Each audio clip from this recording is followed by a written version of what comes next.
Hello, welcome to another episode of the Horror Vision Horror Podcast. I'm Shawn, I'm Tori. And I'm Ray.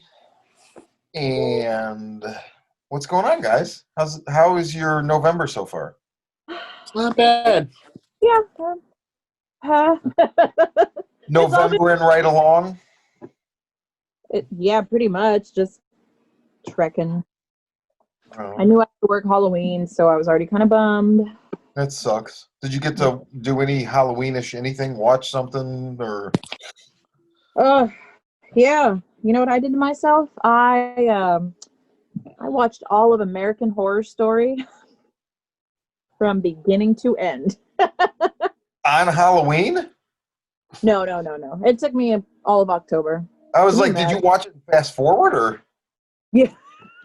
That's pretty cool, man. So Oh man. I know. So you had already seen Apocalypse, correct? Yeah. And so you watch it again. Yeah. So I mean, it's cool. I like how everything kind of connects. I mean, it's not my favorite. I'm just curious. Does it feel to you like? So I haven't seen Apocalypse. You know, I started with season one. Watched season two. Season three was not for me. Season four was the first one where there was this idea of crossover characters with other seasons. And then I remember reading Ryan Murphy say, like, oh, I had planned it all to, like, crossover. It's all the same thing from the beginning. And I didn't believe him. So I got turned off to the show there. I was like, oh, man, are you going to shoehorn in a shared universe now because everybody else is doing it? It is. I mean, I like the way some of it works better than others. In your opinion, having seen it all now, do you feel like that was something he arrived at later, or do you think he had a plan from the beginning? I think it was later. He was Okay. like, oh, I have these few established characters that are pretty prominent. You know what? Let's get him back in here. Why not? So I think the third season he was like, okay, I think I know what I'm going to do now. Okay. I wondered at the time if it was like bandwagon and it pissed me off. And then, you know, I liked Hotel and Roanoke enough where then I was like, I don't care. Like, I just really like these two seasons. And I loved 84, but I haven't, so it's been 1, 2, 5, 6, and 9. And I haven't seen the rest. Did you watch Freak Show? No. Okay. Yeah, after rewatching it, Freak Show is probably still my favorite. Okay. And then I realized how much I really like Hotel. I mean, I knew I liked it, but rewatching it, I was like, oh shit, I really like this. Yeah, I really liked that one a lot. I was Right, it was cool. I dug Roanoke because it kind of, I feel like they got really serious. It's not as like tongue-in-cheek as other seasons have been. Yeah. They took kind of more of a serious, direct horror movie approach. And of course, I love 84. I mean, that was great. I hadn't finished all of it until I rewatched and went through the whole run through. That was awesome. I did. I remember after you watched Apocalypse and then 84, before you said it did feel, you think they reset the timeline because of whatever happens in Apocalypse. I'm assuming the Apocalypse, but Roanoke really impressed me in that, like when I started watching it, I didn't watch it weekly. I watched it on Netflix, or whatever after it had, been a year. And the first episode, the way it starts, you're like, oh, okay, so this is like, they're not even, it's almost like they're just telling you it's this different show, it's like there's no, you're watching the show, what is it, My Roanoke Nightmare or whatever, like from the minute the show starts. It's not like there's some like character that leads you up to the fact that they're going to be doing the show. And that was interesting. And then I don't want to go too many spoilers, but that at some point changes, and I thought that was brilliant because I remember thinking, are they going to be able to keep this show thing going? And then there was actually a moment in later in it where I thought it was a unbelievable cinematic marriage of backwoods slasher and like found footage, or I mean, it just became so like something I'd never seen before. So I really liked it for that. So Yeah, it was cool. And Kathy Bates. Oh my oh God. fuck, dude, she is Fuck. she is terrifying in that season.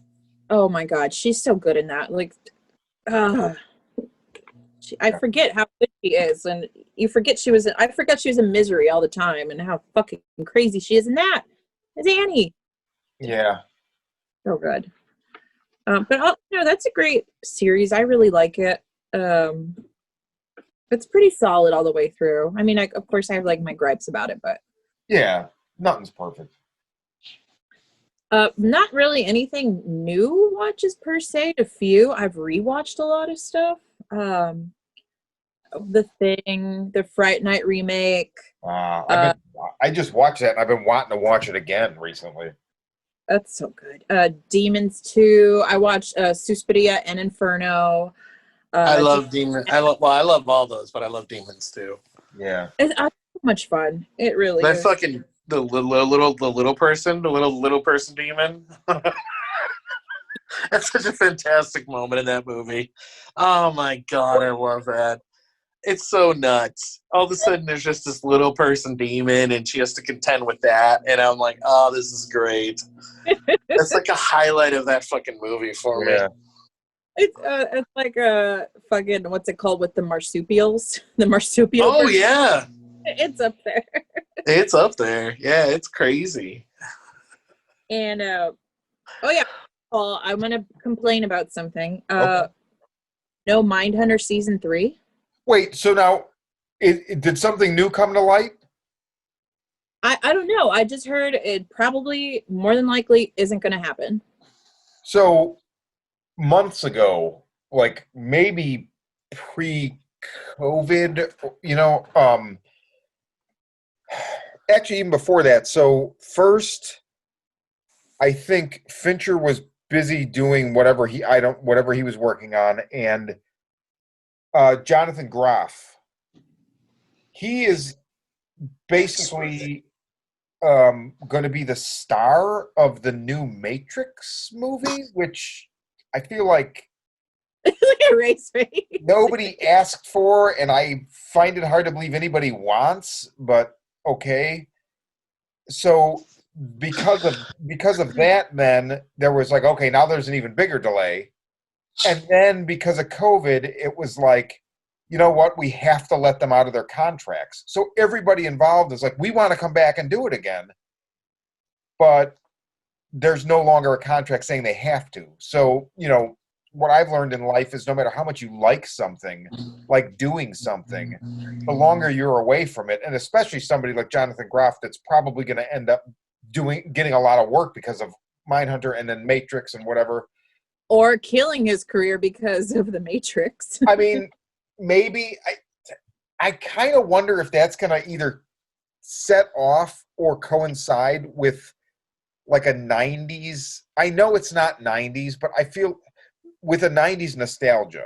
And I know it's not 90s, but if you watch the first Matrix, there's that weird thing where it's like to throw out a pretty bizarre like comparison, Ice Ice Baby and Can't Touch This, you would think are from the 80s, and they are not. They're from like 90 or 91, because the first year or two of a new decade always kind of end up reflecting or representing, like a zeitgeist sound or whatever from the decade before. So even though Matrix, I think, is 2000, right? Is it 2000 or is it 90s? Am I wrong? It's that Y2K feel, that millennium vibe, Yeah. that 90s, I early think it's 2000. 2000. Okay, so but it still feels super 90s, and 99. I'm sorry. okay. So Ray and But I still, have talked close about enough. eventually trying to rewatch the original trilogy, which I just think I wouldn't even be able to get through. But even the first movie, like, there's stuff about it that I really like, mostly the stuff they stole from Grant Morrison. But I'm anticipating that final scene where he sets the phone down and Rage Against the Machine comes on, and I'm just going to be like, why did I just fucking watch this? Because for those at home, I hate Rage Against the Machine, and it's just gonna make me feel like if I had just watched, a Highlander movie and they ended with red wine. I don't know. And that's kind of although I've never seen any Highlander movies, but that would be interesting if they did like Right. revamp it. 40. Yeah, and then UB40 is the bad guy, and the Highlander has to kill them before they make that terrible song, and it drives people insane. Like it almost drove me. What the fuck did we do, man? I'm just white reggae artists. That's Oh, white reggae.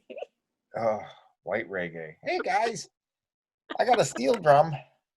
Now that's horror. A white guy with dreadlocks playing a steel drum. That's horror. You never trust a white guy with dreadlocks. They got nothing to. Except Chris Connolly in the 90s. That's it. Wait, that wasn't dreadlocks. He had curly hair. No, he had dreads. He did? Okay. He definitely had dreads. Connolly, I forgive you. Yeah, he can do it. Ray, what have you seen? Anything featuring white reggae artists? I'm trying to think. I don't think so. No. White reggae artists? No. I'm sorry to say. Let me see here. I have a list. Are you checking it twice? Two. Come on. For Thanksgiving, use whatever. It is. Well, my latest article latest CNRA article that I wrote was a dedication to drive-ins, which I think Shawn read already, obviously. But which is up on our site, so any listeners want to read Ray's articles, it's up on the site. Yeah, and so I wanted to, and it was because we've been to drive-ins recently, and it was such a good time that I thought, let's do a double feature that kind of features drive-ins. So I was trying to find movies that fit in that category, and so I rewatched Chillerama, which I enjoyed a lot more this time than the first time. The first time I enjoyed it, but this time I enjoyed it a whole lot more, and I think it was because I also watched I Was a Teenage Werewolf as part of a MST3K presentation of it, and Psycho Beach Party. And I didn't realize how much in that one I Was a Teenage Werebear, how much of that is informed by that era, and especially that film I Was a Teenage Werewolf, how much it is similar to that. And there's an interesting thing about that movie, I Was a Teenage Werewolf. It's not a great movie, but it's interesting because it's this experimenter who's trying to put Michael Landon's character mentally back, regress him, and put him in touch with when we expressed ourselves as animals. And so that's what makes him into a werewolf. Wait, and I the same face right now. It's Michael Landon? But here's what's interesting about it. Here's what's interesting. Michael Landon. I know. But what's interesting about it is that it fits into the whole 50s culture, the whole Rebel Without a Cause thing, because he's this guy, and they barely touch on it, but it's there to inform you about his character. He's this angry young man who keeps starting fights and shit, and it's mostly because his father has never dealt with the fact that his mother died, and nobody else is dealing with the fact that his mother died. So he's this pissed off young guy because his mother has passed away, and nobody wants to deal with it. And it's about the weird stuffiness and emotional containment of the 50s. So it kind of made sense that they picked that one for Chillerama, and the whole, guy coming to being gay. I was like, God, this is cool. And Psycho Beach Party, it's actually a lot of fun. It's this, I guess it fits within the LGBTQ community. It's this film that I'd seen the trailer for years ago, and because it had scenes taking place in a drive-in, I checked it out for my drive-in reference, and it ended up being pretty entertaining. It's like well, I think one of the taglines for it was "Gidget goes crazy" or "Gidget goes gaga," and it's with I forget her name right now. Oh, I'd have to look it. She was on 6 Feet Under, red hair actress. Oh, the mother? No, Frances? the young woman. Oh, Fuck. I Hold on. can't think. You'll get Lauren it. Ambrose? Yes, yes. She plays this girl who wants to learn how to surf, and she goes to ask these surfers to teach her, one of whom is played by the guy who was Xander on Buffy. And Oh my they kind of God. they shove her off, and they're like, no, we're not going to teach you how to surf. You're a girl.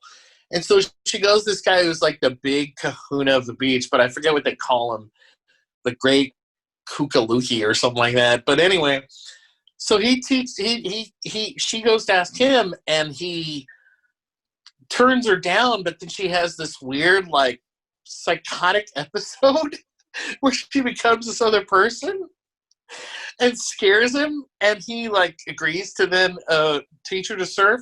Meanwhile, people start getting more and more of the teenagers start getting murdered that she knows. So the police believe that maybe she's doing it, or maybe it's someone else. And I don't know. It was a lot of fun. Like, if you know those old, like, Annette Funicello movies, plus Back to the beach. movies. What about the beach? Hello? Yeah, exactly. Back to the Beach, and like movies like Psycho. It's a neat kind of blend, like a comedic blend of the two. So it's worth checking out. I wish the listeners, though, could have seen Shawn's face of discovery when he saw, like, the cast of that movie right now. Just, that was priceless, Shawn. So for some reason, when I read your article, I thought it was an older movie, and like No. I didn't It's recognize the names. I didn't recognize the names except for Amy Adams, who I figured was like a little girl or something, you know? Oh no, she's like the mean girl in the movie. So this is so interesting because Lauren Ambrose I really like on 6 Feet Under, and I feel like she's like I every time I think about 6 Feet Under for any length of time, which is somewhat regularly, I'm like, man, why doesn't I feel like she should be used, like she should be used more. And then also, I love Nicholas Brendan Xander, and like to me, and I didn't remember the actor's name, but to me, I always thought he would have been a good replacement if they ever had to do something with Evil Dead where it was like a young Bruce Campbell. Like he kind of reminds me of Bruce Campbell. So this is just really interesting. Like I didn't realize this was this modern of a movie, and it's because, like you say, they're ripping off these older movies with the Netflix. Yes. So I figured it was that era. It's definitely an homage. It's definitely an homage to those older films. Like Bingo, all those. Yeah. Wow. Yeah. And I mean, in trying to find a movie, because I had Chillerama, but I wanted to find at least one other drive-in type themed movie. The other one that I thought about strongly was Dead End Drive-In, but it's technically not horror. It's very adjacent. It's in this, like, I don't know if you've ever seen it. It's worth watching. It's like this Australian, like, it's kind of like this Mad Max, like not quite Mad Max Society. It's like the first movie, The Road Warrior, where everything is crumbling.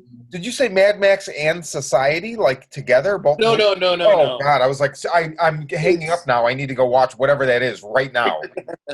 It's more like the first Road Warrior, where definitely society is decaying, and this guy takes his girlfriend to a drive-in, and then they get stuck there, and it's this government program where they're just keeping them all there, and they're just feeding them, and because they don't have jobs for him, they don't have anything else, so he's literally stuck in this drive-in, and it's very like 80s punk kind of like thing.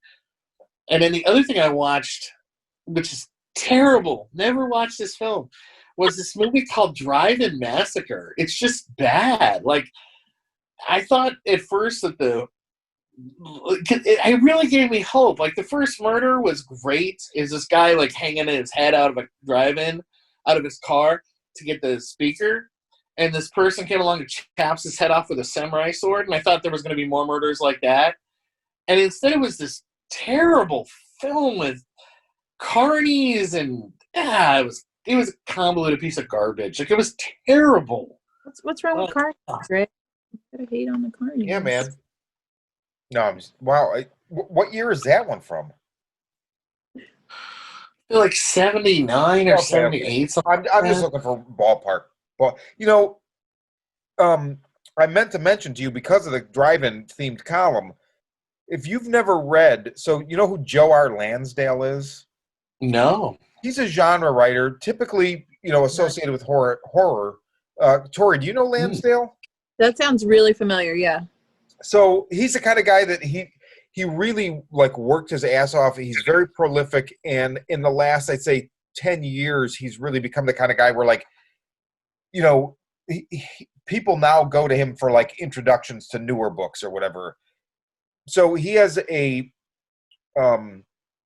novel called The Drive-In, and there's at least one, if not two, sequels. I forget. My friend Missy first bought me, I think it was Avatar did a comic book based on it, and then I read that, and then she sent me a paperback that was either 1, 2, or 3 volumes, and I read it all a couple years ago. But it's basically all these people at this drive-in movie theater in Texas, and I think it's kind of anachronistic, but I feel like it's 80s maybe.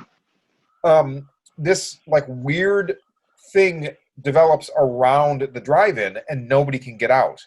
So somebody tries and they melt or something. And so Steven is like, all right. yeah.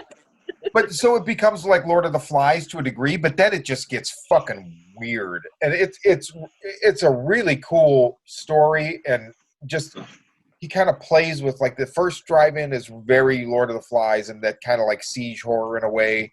There's this character that's 2 other characters that get melted together that then is called the Popcorn King, and he's kind of becomes this evil tyrant within the drive-in. It's really, really cool. So The Popcorn King. That's fantastic.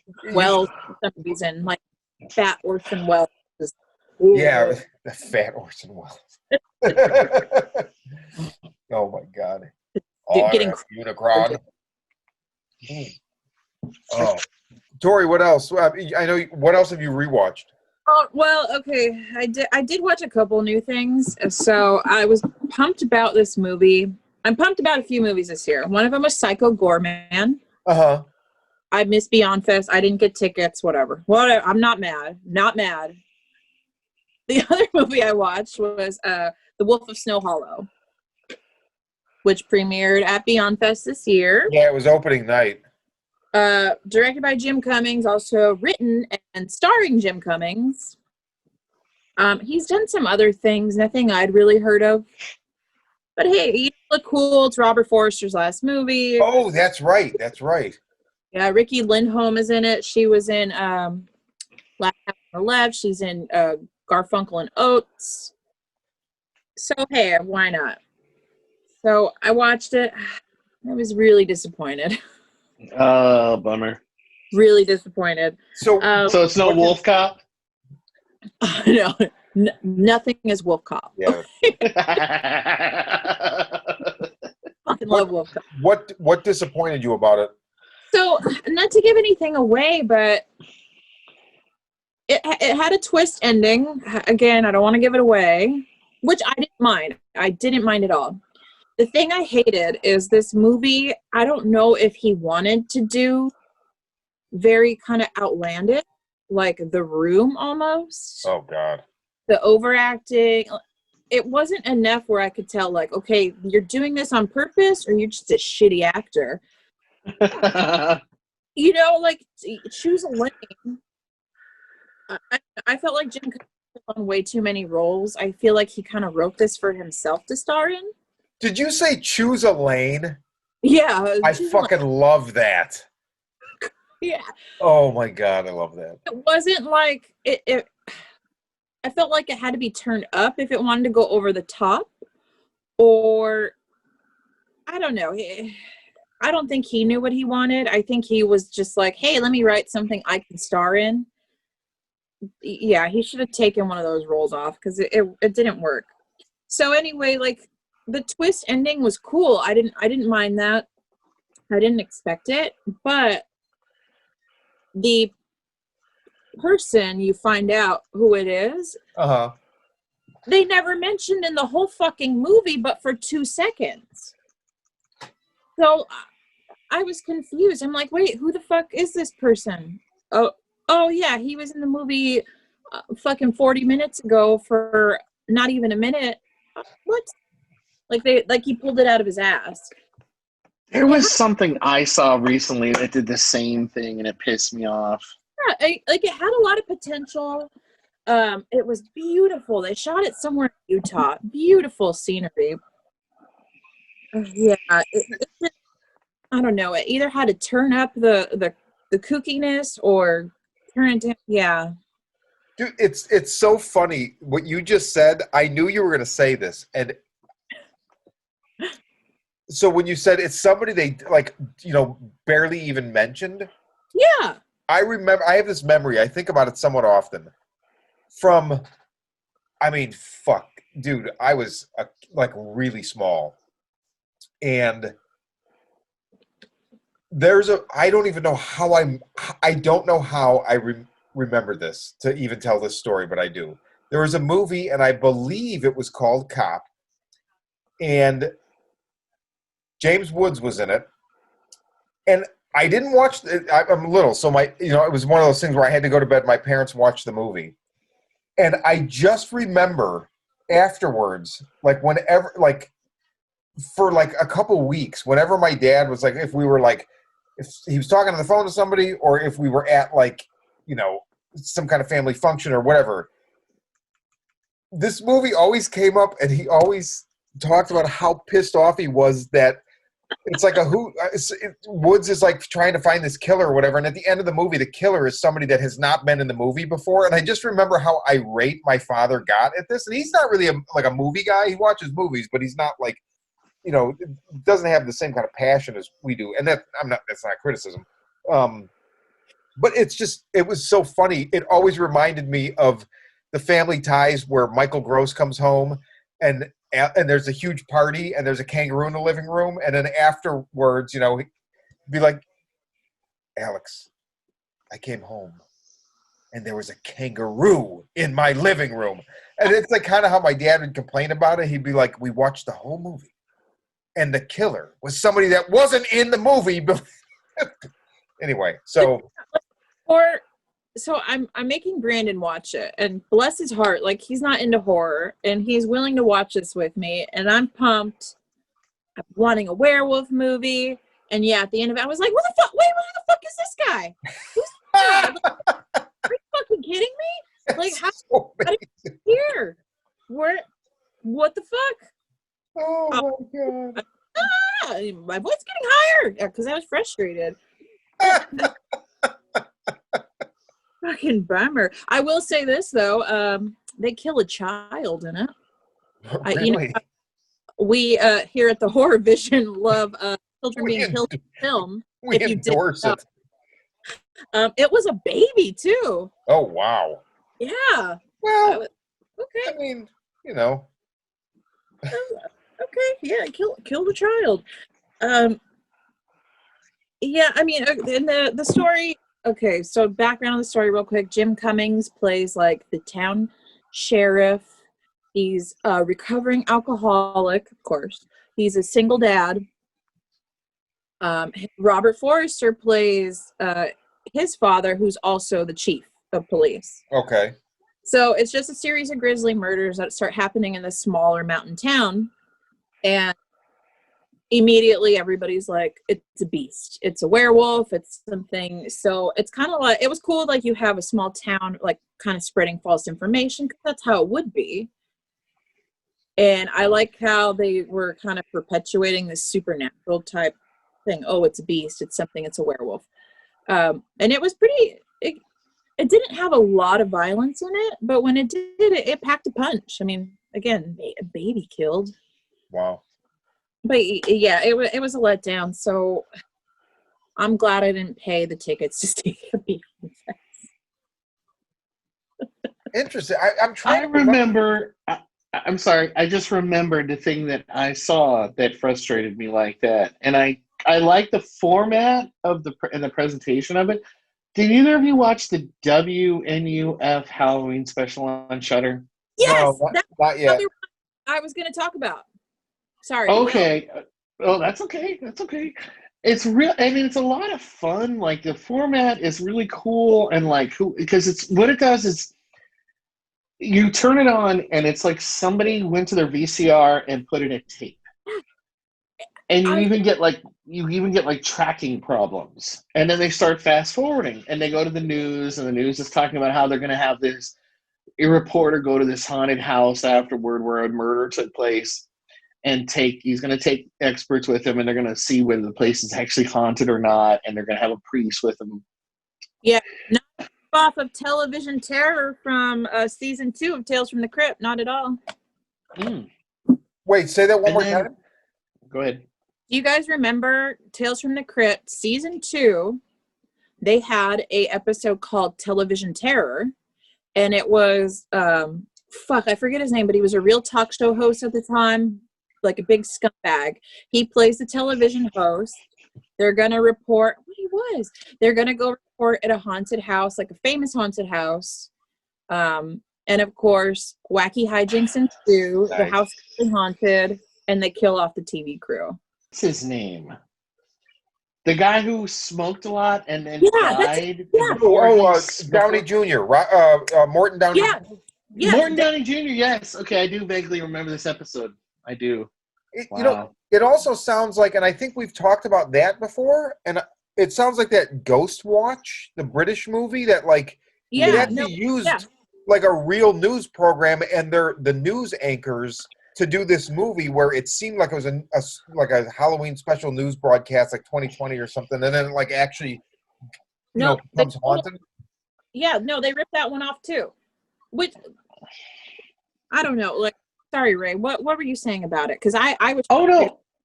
Well, I got kind of frustrated with the whodunit of it because, like, I'm not, no big giveaway, but like, there actually ends up being murders and things like that, and it's very much like a Blair Witch.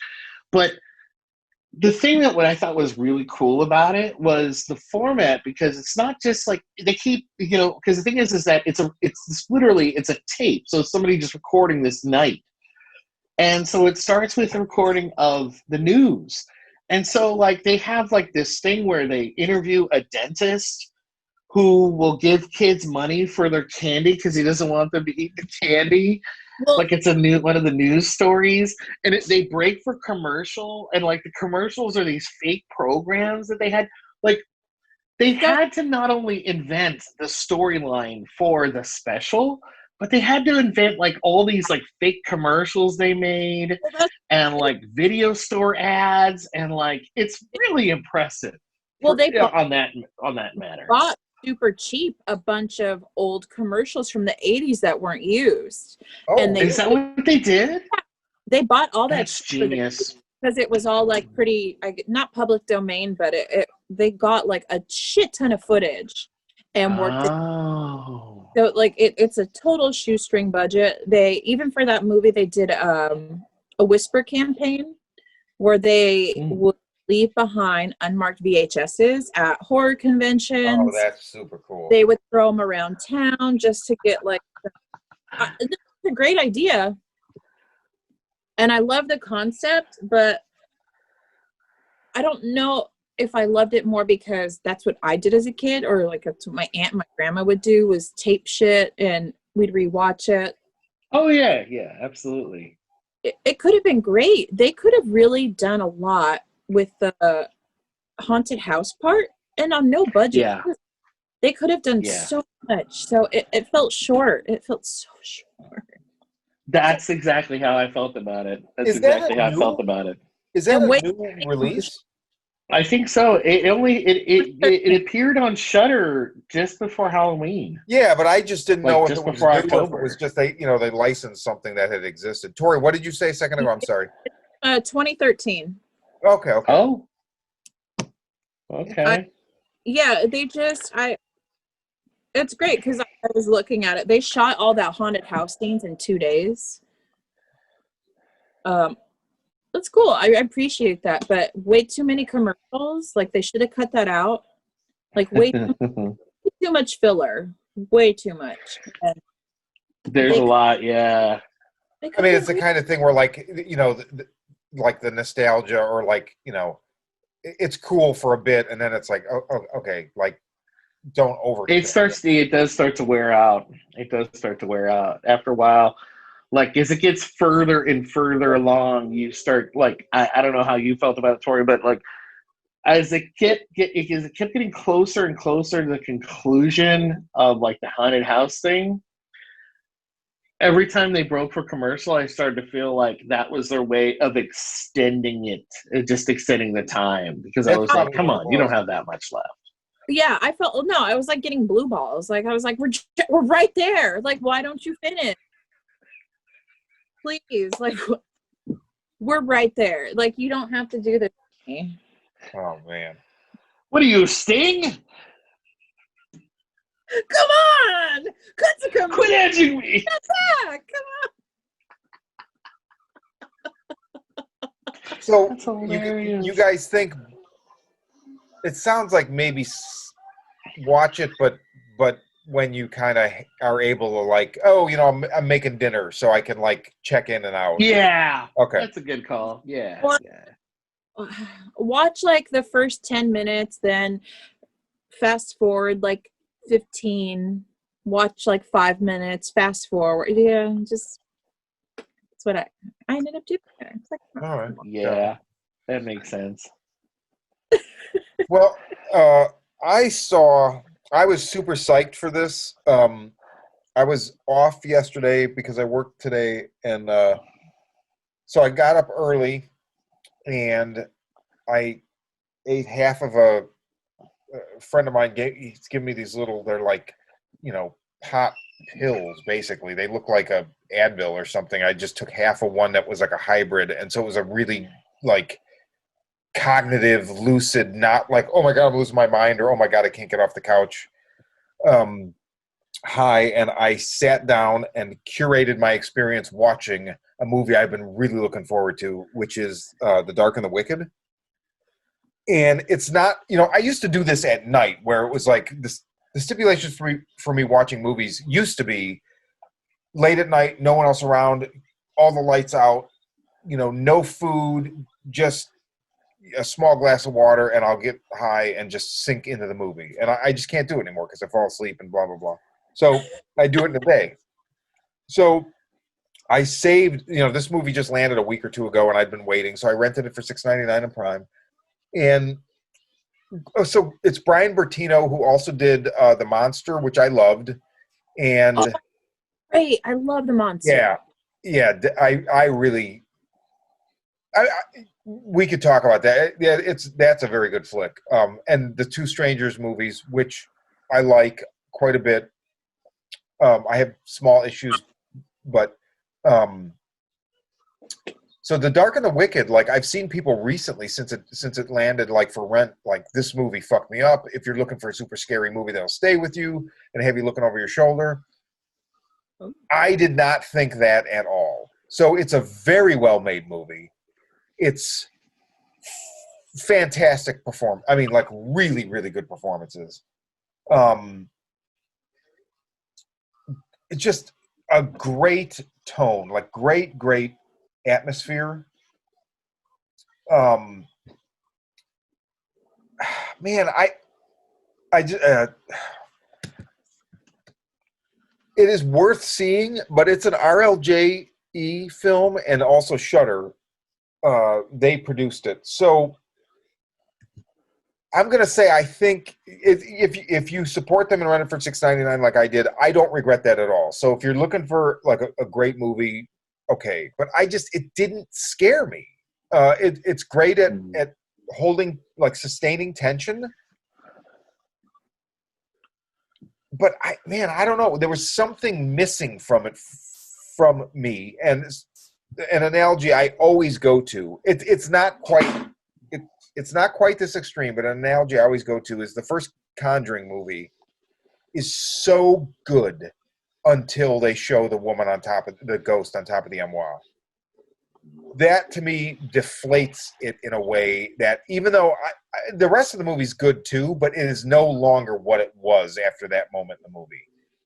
This movie, it's similar, but the thing is, there's never like a moment where they show something or do something that kind of lets the air out of the bag. But it just never, like, all of this sustaining tension needs to go somewhere and then like come to a head, and it does. But I didn't think it just didn't. The climax did not equal the buildup. It just didn't do it for me. So movie blue balls, I'm telling you. yeah, Like, I mean, I guess it is another case. Yeah, good segue then. Yeah. I would like to say that I believe it's okay.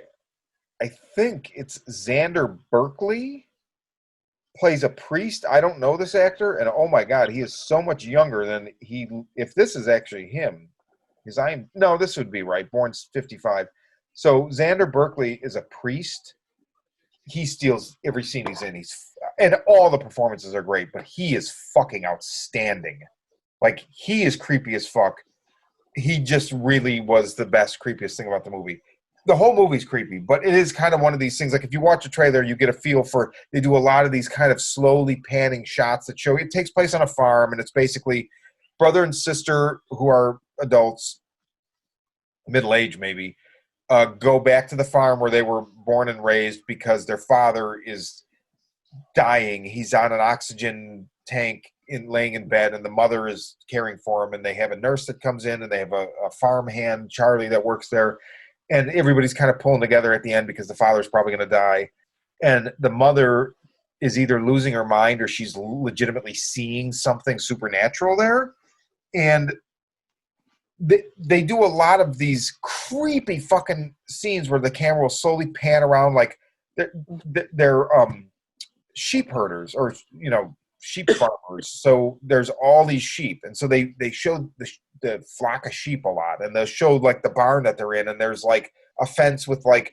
like wire hanging with like bottles and horseshoes and stuff, so that if the sheep try to get through, it makes a lot of noise, and they can be forewarned. And come out and stop the animal. And so you get a lot of that where it's like somebody's in the barn feeding the sheep and, the bottles start clanking or whatever. It's like, who's there? And there's nobody there. Or they get a lot of, like, just a lot of that. Like, I feel like they went back to that same kind of thing, that particular thing, like a lot more than, it started to rob the effectiveness of it. But, I mean, still, it's a very, very good movie.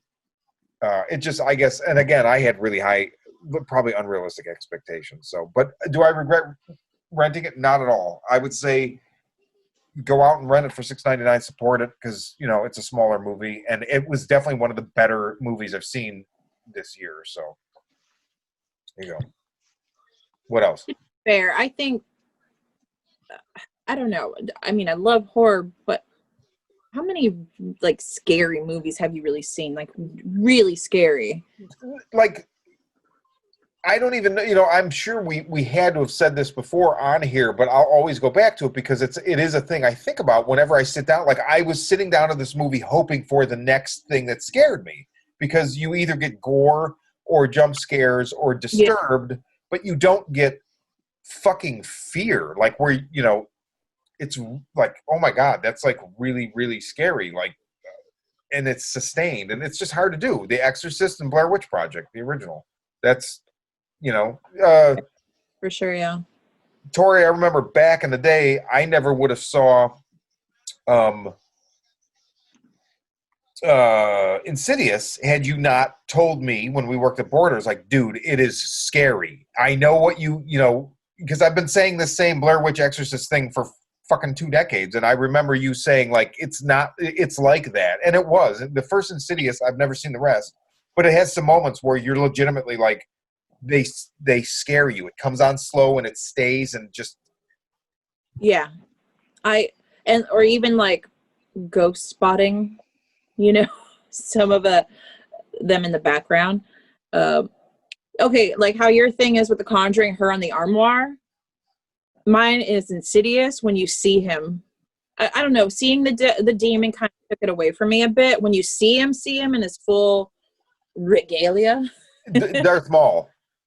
That Oh. makes sense. Yeah. You know, that's Joey Bashara, which I think you pointed out to me.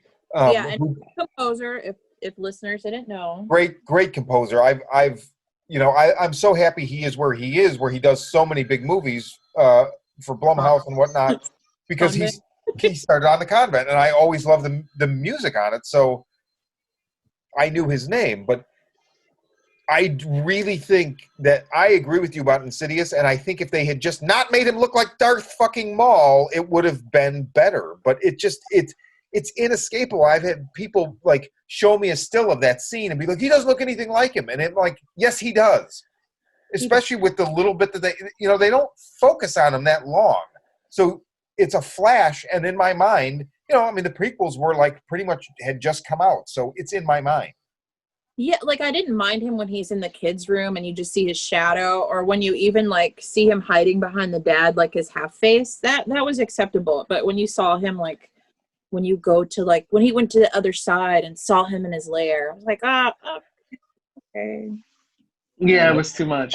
Didn't ruin the movie, but the thing that I always thought that, like, it's funny to me, like the stuff they highlighted in the later films and the stuff they didn't, like, to me, one of the creepier moments, one of the scarier moments to me is that family.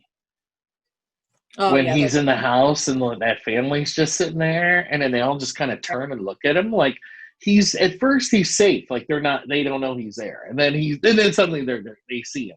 Like I kind of wish they'd gone more into their background, but I know I've never seen any of the sequels, and Ray, I remember a couple years ago you saw 1 and 2, and I remember you saying you need to see 2 because I feel like they wrote 1 expecting to be able to make 2 because it finishes some of the sentences that are left dangling in the first one. Yeah. There's a moment. There's a couple moments in 2 where you go, well, why did that happen? Or what's the explanation for that? Like something as simple as a door being open, and you sit there in the first movie and you're like, that doesn't make any sense. Why would that door be open?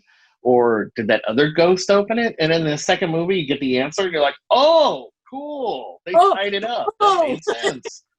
Yeah. So I say, at least I feel like watch 2, after Shawn. seeing the second one, the first one almost doesn't feel like a complete movie. Like the second, you have to watch them both together. I remember you saying that before. What did you say, Tori? Yeah, watch 2. The other sequels, the third one, I mean, I enjoyed it. It wasn't like I regret it. The fourth one too is a prequel, and I didn't like that either because they talk more about Lynch it's more Jay than anything, and I love her. And it was a good little, like, nice little offset story. It wasn't bad. They're worth the watch, definitely. All right. Yeah, they're all right. They're good movies. They're they're worth a watch. They're better. I mean, they're definitely better than some things I've seen. They're definitely worth the time. Like I've seen things that, like, I definitely have been like, oh God. And I think it's why I'll say, like, don't watch that, because I don't want to necessarily be negative, but I don't feel like I want to have someone throw their time behind something and then feel like, God damn, that was a waste. Yeah, I can see Ray, that. you didn't watch The Howling 3, the marsupials. What the fuck, man? Nice. Should watch that and then watch it again. Right after. Oh my God. Actually, I have I have a movie that I was going to bring up tonight that, like, I saw recently, and I was like, I didn't like it. Oh man.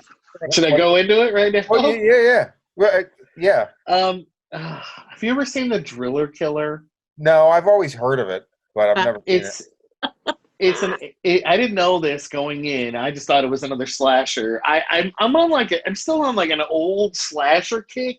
So, like, I saw that. I saw The Prowler. Prowler is my what else did favorite of all time. Oh The wow. Prowler's pretty damn good. It's I- pretty awesome. I watched Bruiser. Shawn loaned it to me. I saw Candy Corn and the Fun House. Fun I House. think the Wait, Fun House. Toby Hooper's Funhouse? Yeah. I remember on like regular TV all the time as a kid. Like, Really? yeah, that movie was on all the fucking time. Well, the only real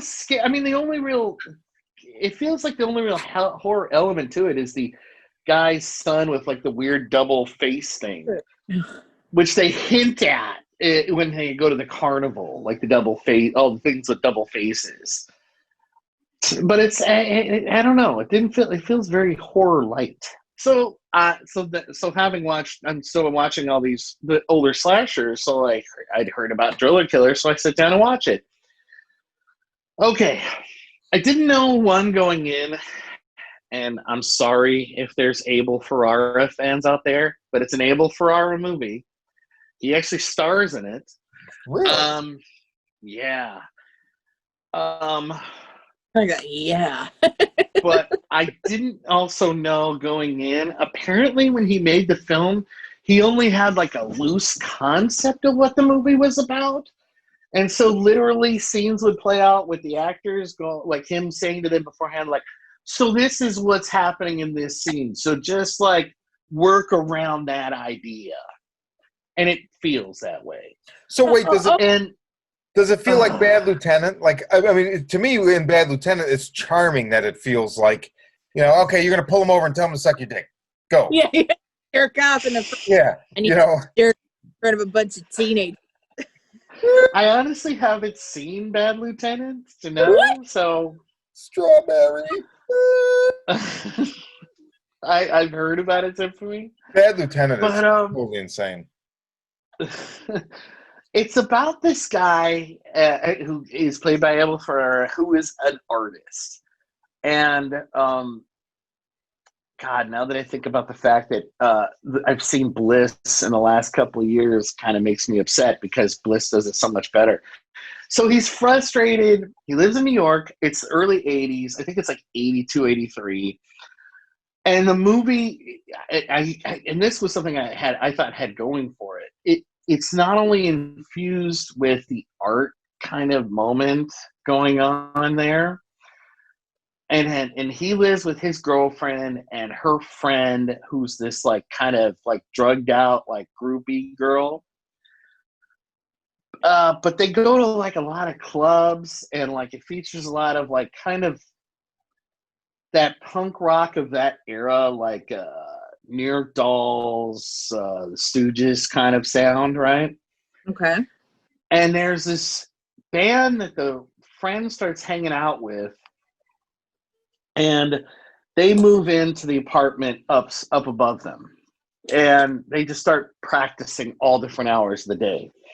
Meanwhile, he's frustrated with how his relationship's going with the girlfriend, and he can't finish his painting, and so he's trying to get more money from his art dealer so he can work on finishing the painting. And the art dealer's like, I've already given you money for it. Like, you just need to finish doing your painting.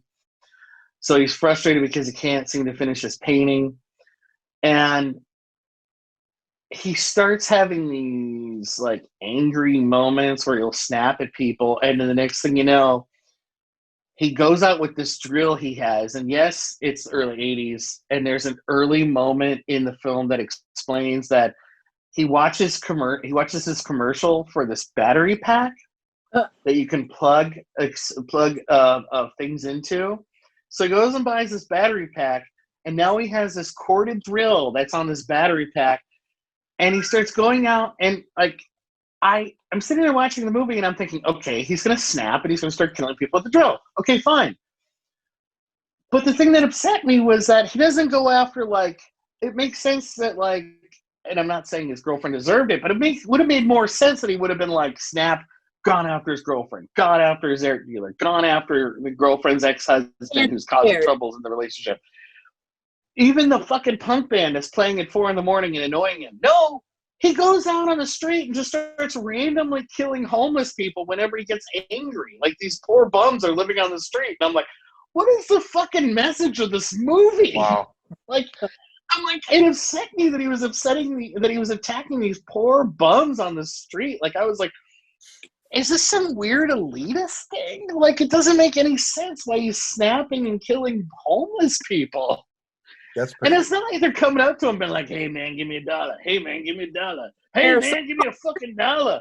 They're just like, there's literally a moment where this guy's asleep on the sidewalk and he gets awoken by the sound of the drill, wakes up, and there he is posed over the guy's head, ready to drill his head. And I'm like, what's his problem with the homeless people? I just don't get it. Interesting. Very phallic. You don't find out until the very last minute. You're like, where the fuck did that come from? I think I was more upset by that. I think I was so upset that he just went out and randomly attacked homeless people. Because he doesn't attack, like, until the end, he doesn't really attack people that are angering him. Like, he's just randomly funneling his rage at the poor homeless living on the streets of New York City. So there's not like And an angle where it's like becomes his art is, human flesh or something? No, like that would have been something, that That would have been something. Yeah, that'd have been really cool. But no, he's just randomly killing homeless people by drilling into them. And it's like, he's not consistent in where he drills. Like, there's one guy, he goes after him, he starts running after him on the street, and he starts drilling him in the back at different points. He drills into one guy in the head, which is for sure a quick way to kill somebody. Another guy drills in the chest, and I'm like, oh, what is the fucking point of this movie?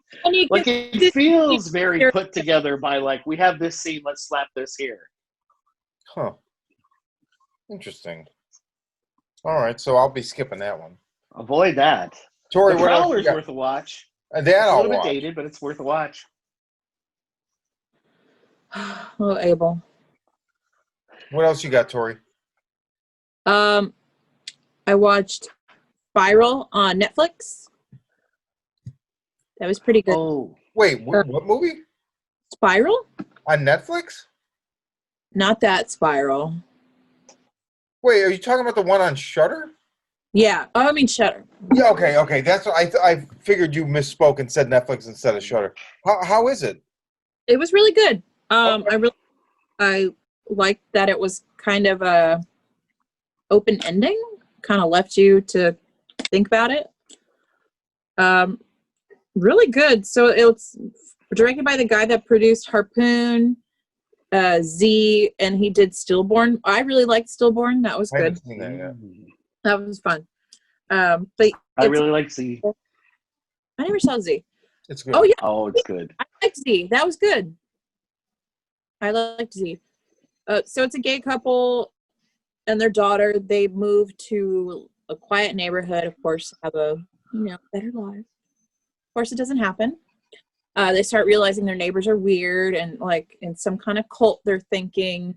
So one of the husbands, he's getting more and more paranoid because he works at home, so he's seeing more, and it just they fuck with him more and more, and he's also trying to convince his husband something's going on. Of course, he doesn't. He's paranoid, but it's really good. I like the way they went with it. It's really interesting. I feel like everybody should watch it. And I love all this like LGBTQ cinema coming up, especially in horror. It's not, Yeah, there's a lot. but definitely check it out.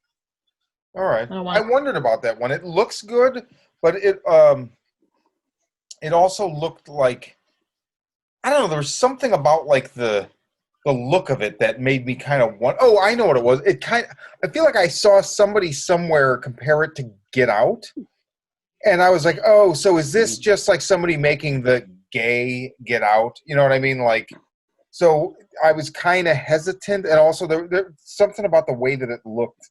Like I was just like, But I see what they're saying about that, and maybe like a tad, but a drop of Get Out. Okay, that's cool. I mean, you could still do that and still be good. I was basically waiting for somebody else to see it so I could, hear. I watched. No, I think I talked about that last week. Never mind. You know, I rewatched recently is Mike Flanagan's first flick, Absentia. So good. Oh, that's a good one.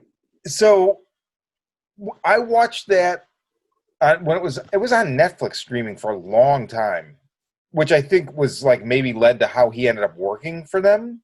You know, because I mean, he doesn't work for them, but I mean, he obviously gets a lot of work from them. Like his stuff is they produce stuff or however it works. But man, it is so good. It really, really is good.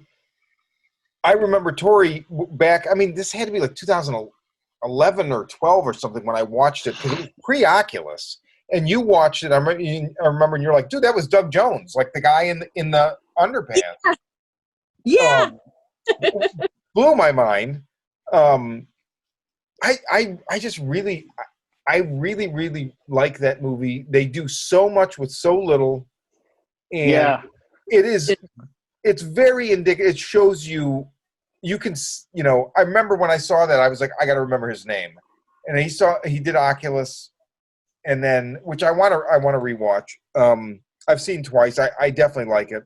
I think I've talked about it on here before. The first time I saw Oculus, I went in the opening day in the theater by myself, and because I had liked Absentia so much, and I really liked it. But two things, it threw me for a loop where I believe it was Blumhouse produced, and I believe there was a moment where I'm like, oh, this is the Blumhouse moment, and it kind of irritated me because I felt like, I don't know, there was like just a scene where it felt like it had a similar vibe to a lot of the other Blumhouse stuff from that era.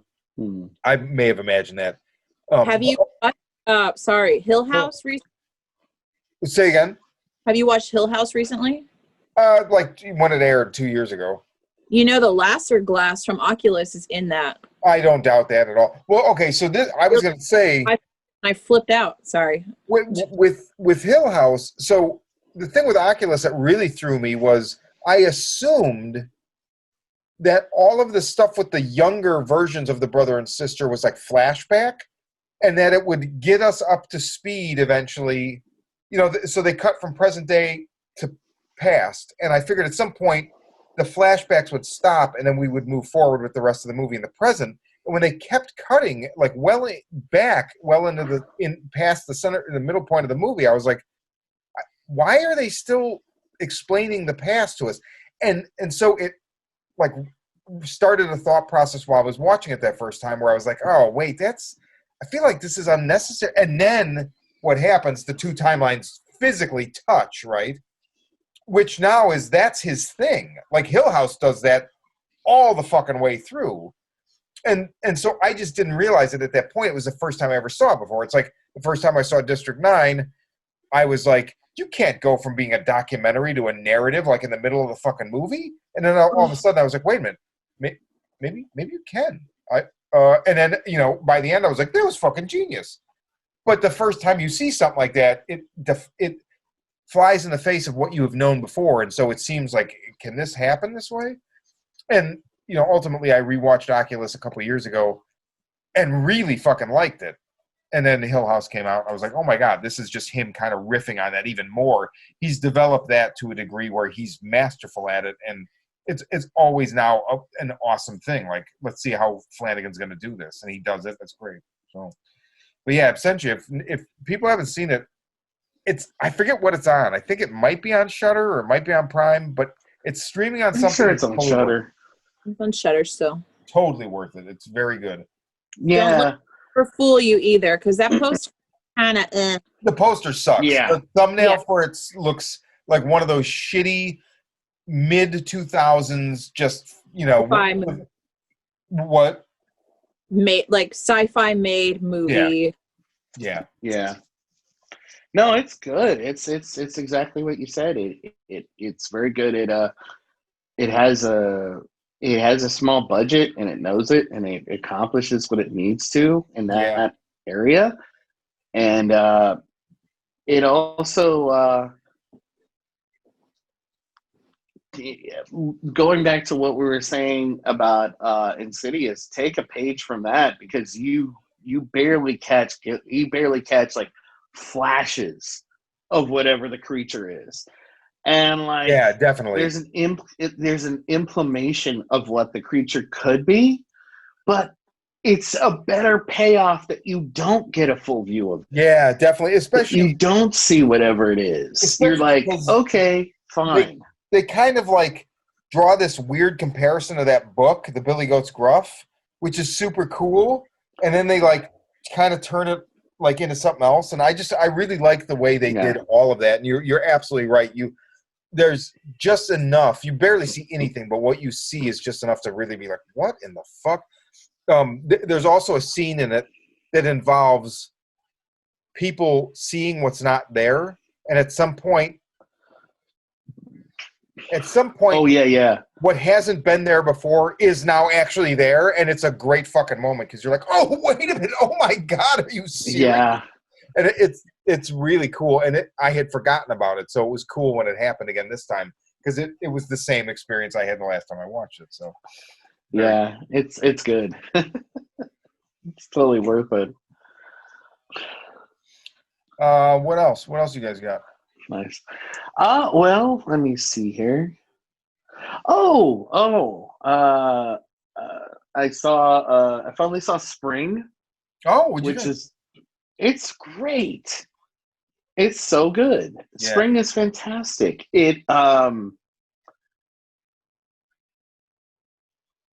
I don't know. Well, I guess it kind of is a horror movie, but it's just so original in what it does. It's such an original concept, and it's the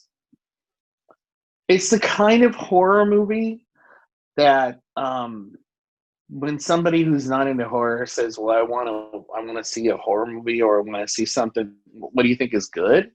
It's one of the. It now gets added to my list, like Chronos or some other things like that, where I'm like, "Oh, okay, well, try this, and let me know if you like it. If you do, they have more movies that I can recommend to you." Like, it's really fantastic. Like, the acting's great in it. The concept is really cool. Like, I really enjoyed the shit out of that movie. I've become more and more. I mean, I was already a Vincent and Moorhead fan with their other films, but that one, he actually kind of added more to it. Like, I definitely say that whatever they come out with, I'll go see and support. Yeah. Like, they do a great job. They really do. They have an episode of, I just watched this, of Jordan Peele's The Twilight Zone. They're doing that on CBS All Access or however they're doing it. Yeah. I'm glad somebody's doing The Twilight Zone. I'm glad he's doing it. I don't particularly, what I've seen of it, it's not really for me. I don't love it. But they have an episode from season 2. I think it's episode 6. It's called 8. And it's about some Arctic researchers who encounter a very hyper-intelligent octopus. It's pretty cool. And it still kind of suffers from the format that they're doing with the Twilight Zone, but they, I'm watching them, like, again, Benson and Moorhead just elevate whatever they touch. So it was very good.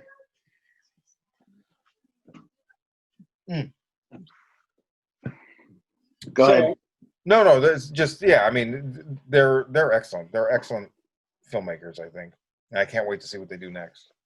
So, Ray, if you're still on your slasher kick, watch. It's on Netflix. It's No One Sleeps in the Woods Tonight. Yeah. Okay. I need to check that out. I heard about it. How was it? I liked it. It's not reinventing the wheel.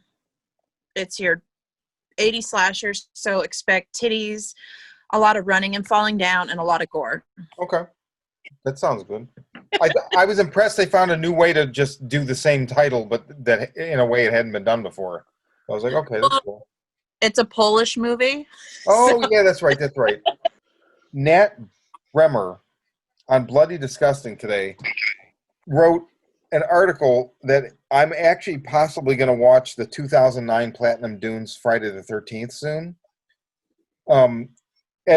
If anyone's been listening to this podcast long enough, you'll remember, like, maybe 2 summers ago, I started trying, or maybe it was well, not this past summer, summer before. I was trying to watch all of Friday the 13th, and what I realized is that I pretty much think they're unwatchable for the most part, except for Adam Marcus's. I mean, the first one and the Crispin Glover dance.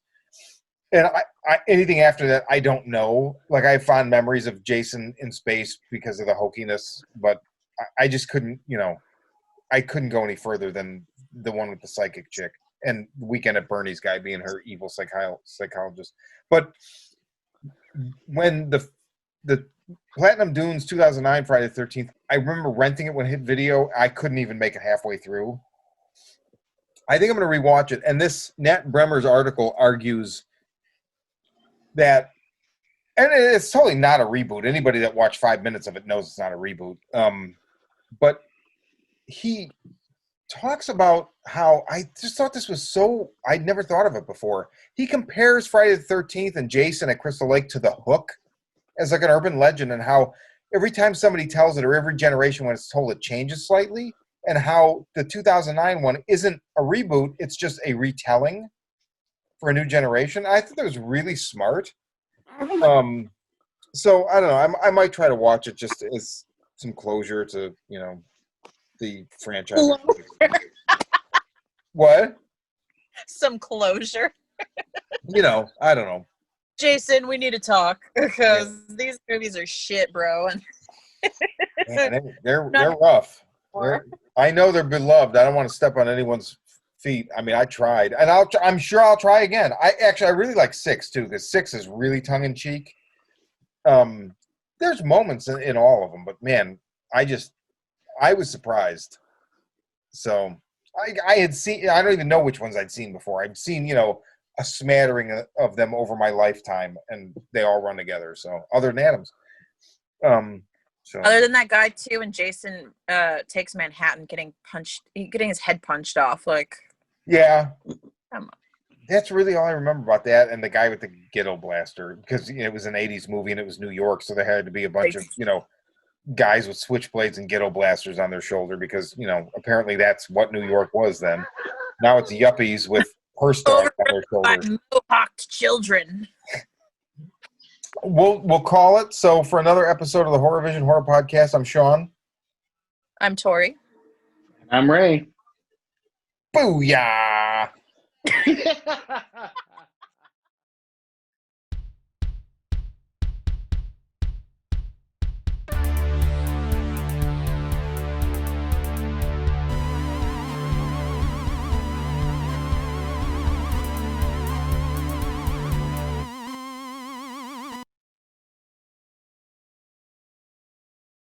Little Warsaw.